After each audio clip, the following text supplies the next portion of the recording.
चाणक्य नीति। कभी किसी को ये 5 बातें न बताएं। मित्रों, आज हम बात करने जा रहे हैं उस महामानव की जिसकी नीति आज भी युगों को दिशा देती है। एक ऐसा नाम जिनके विचारों ने न केवल मौर्य साम्राज्य की नींव रखी बल्कि हर उस व्यक्ति को मार्गदर्शन दिया जो जीवन में आगे बढ़ना चाहता है। जी हाँ, हम बात कर रहे हैं चाणक्य की। आचार्य चाणक्य, जिनकी नीतियां आज भी उतनी ही प्रासंगिक हैं जितनी हजारों वर्ष पहले थी। फायर चाणक्य कहते हैं, जीवन में कुछ बातें ऐसी होती हैं जिन्हें कभी भी किसी को नहीं बताना चाहिए, चाहे वो आपका सबसे करीबी मित्र ही क्यों ना हो। तो आज की इस चाणक्य नीति में हम जानेंगे ऐसी 5 बातें जिन्हें किसी से भी साझा करना आपके लिए घातक हो सकता है। पहली बात, अपने लक्ष्यों की योजना। अपने लक्ष्य क्या है? आप क्या करना चाहते हैं, कैसे करना चाहते हैं, ये सब बातें केवल आपके मन तक सीमित होनी चाहिए। चाणक्य कहते हैं, जब तक आपका कार्य पूर्ण न हो जाए तब तक किसी को भी अपने इरादों के बारे में न बताएं। क्योंकि दुनिया में हर कोई आपकी सफलता नहीं देखना चाहता। कुछ लोग होंगे जो आपको नीचे गिराना चाहेंगे, कुछ आपका मजाक बनाएंगे और कुछ तो सिर्फ इस इंतजार में होंगे कि आप असफल हों। यदि आपने अपने लक्ष्य और योजना को पहले ही बता दिया तो कई बार लोग आपकी मानसिक ऊर्जा को ही नष्ट कर देते हैं। उनकी बातें, उनका संशय, ये सब आपको भ्रम में डाल सकते हैं। याद रखिए, काम बोलता है, शब्द नहीं। दूसरी बात, अपने पारिवारिक संघर्ष।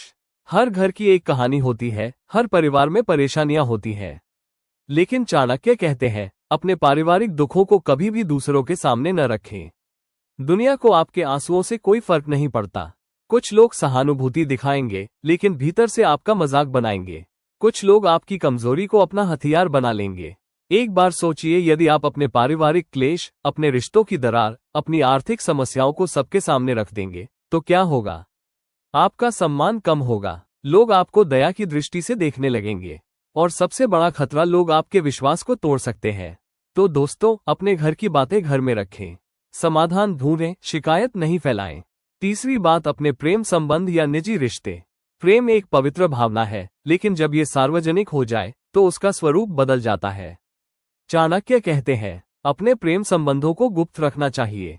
जब तक रिश्ते में स्थिरता ना हो उसे दुनिया से छुपाकर रखना ही बुद्धिमानी है। क्यों? क्योंकि लोग जलन करेंगे। कई बार दूसरों की नजरें आपके रिश्ते को तोड़ सकती हैं। आपसी समझ कम हो जाती है जब समाज का दबाव बीच में आ जाता है। प्रेम को प्रदर्शन नहीं चाहिए, उसे समझ और परिपक्वता चाहिए। और यदि रिश्ता टूट भी जाए तो वह पीड़ा केवल आपकी होनी चाहिए, न कि पूरी दुनिया की चटपटी चर्चा। चौथी बात, अपने अपमान या हार के अनुभव। कभी किसी को मत बताओ कि तुम्हारे साथ क्या बुरा हुआ। चाणक्य नीति के अनुसार अपनी असफलताओं और अपमान की घटनाओं को केवल सीख के लिए रखें, प्रचार के लिए नहीं। दुनिया कमजोर लोगों को नहीं, मजबूत किरदारों को सलाम करती है। यदि आप हर किसी को ये बताएंगे कि किसने आपको अपमानित किया या कैसे आप असफल हुए तो लोग आपकी कहानी से प्रेरणा नहीं लेंगे बल्कि आपकी विफलता की नकल करेंगे। चाणक्य की भाषा में, अपमान को अवसर में बदलो लेकिन शोर मत मचाओ। शांत रहो, सीखो और फिर दोबारा उठो। पांचवी बात, अपनी धन संपत्ति या आय का विवरण। पैसे की चर्चा जितनी कम हो उतना बेहतर है। क्यों? क्योंकि पैसा एक ऐसा विषय है जो लोगों की सोच बदल देता है। यदि आप अधिक कमाते हैं तो लोग ईर्ष्या करने लगते हैं। यदि कम कमाते हैं तो लोग आपको हीन समझते हैं। और यदि आप सच भी बोलते हैं तो लोग आपको झूठा मान सकते हैं। इसलिए चाणक्य कहते हैं, धन की बात केवल धन से जुड़ी आवश्यकता तक सीमित रखें। न तो अपनी कमाई का घमंड करें, न ही उसकी कमी का रोना रोएं। क्योंकि आज जो आपके साथ बैठकर आपकी कमाई सुन रहा है वही कल आपके खिलाफ उसका उपयोग भी कर सकता है। मित्रों, ये 5 बातें, आपके लक्ष्य, पारिवारिक संघर्ष, निजी प्रेम संबंध, असफलता और अपमान, धन संपत्ति की जानकारी, ये सब आपके जीवन की नींव है। इन्हें गुप्त रखना कोई चालाकी नहीं बल्कि बुद्धिमानी है। चाणक्य ने हजारों साल पहले जो सिखाया वो आज भी 100% सच है।